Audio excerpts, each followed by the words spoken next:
The year was 2026. The Middle East was once again standing on the brink of war. Rising tensions between Iran, the United States, and Israel had alarmed the entire world. But this time, the danger was not just war. This time, the threat was the closure of one of the world's most important economic lifelines. A strategic waterway through which millions of barrels of oil pass every day. The Strait of Hormuz. When Iran imposed restrictions on this route, the world economy started to shake. Oil prices began to rise. Global markets grew nervous. But at the same time, another story was unfolding. A story of diplomacy. Pakistan emerged as a mediator. Qatar played a significant role. And President Trump was brought to the negotiating table. This is the story of the 2026 crisis. Chapter 1. The Spark of War. At the beginning of 2026, tensions in the region reached their highest level in years.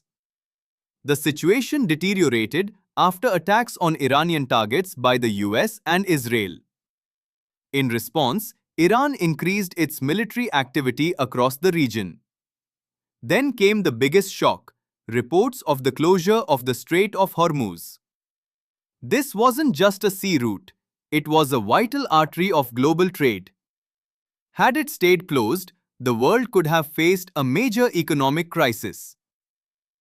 Chapter 2. Why the Strait of Hormuz matters. Picture oil tankers from around the world funneling through one narrow stretch of water. It connects the Persian Gulf to the Arabian Sea, one of the most vital passages on Earth. When Iran tightened control, dozens of ships halted their journeys. Shipping companies rerouted, insurers issued warnings. Fear spread through global markets. The US declared that freedom of navigation would be restored at any cost. Chapter 3. Trump's tough position. Trump said repeatedly the strait could not be allowed to stay closed. The global economy, he argued, could not be held hostage. The US Navy mobilized. Military presence in the region increased. But Trump faced a serious dilemma: escalate and risk a full-scale regional war. Do nothing and let global trade collapse. Inside the White House, two options were on the table: war or diplomacy. Chapter 4. Pakistan steps in. This is where Pakistan's role became central. Prime Minister Shehbaz Sharif, Field Marshal Asim Munir, and Pakistani diplomats engaged both sides. Pakistan's position was clear: not war but negotiation. Islamabad invited the United States and Iran to the table. Pakistan proposed a phased plan, a ceasefire, de-escalation, and a path to reopen the strait. The world's attention turned to Islamabad. Chapter 5. The Islamabad Talks. April 2026. Delegations from the US and Iran arrived in Islamabad. The talks were far from easy, neither side trusted the other. Sanctions disputes on one side, Iran's nuclear program on the other. And above it all, one question: when would the strait reopen? No comprehensive deal was reached, but the talks laid the groundwork for what followed. Chapter 6. The Ceasefire Announcement.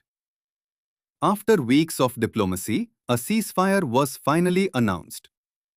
Pakistan and Qatar were widely praised for their mediation.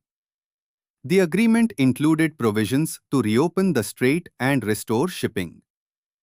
Trump called it a major success, proof negotiation had succeeded where war could not. Tensions would flare again later, but for now, the immediate crisis had been diffused. In the end, this was more than a military standoff. It was a test of the global economy, energy security, and diplomacy itself. Pakistan showed its capability as a mediator. Qatar kept the channels open. and Trump positioned himself as one of the key figures behind the deal. But maybe the biggest lesson was simple. Sometimes preventing a war matters more than winning one. Because when the guns fall silent, it's not just borders that survive. Humanity survives too.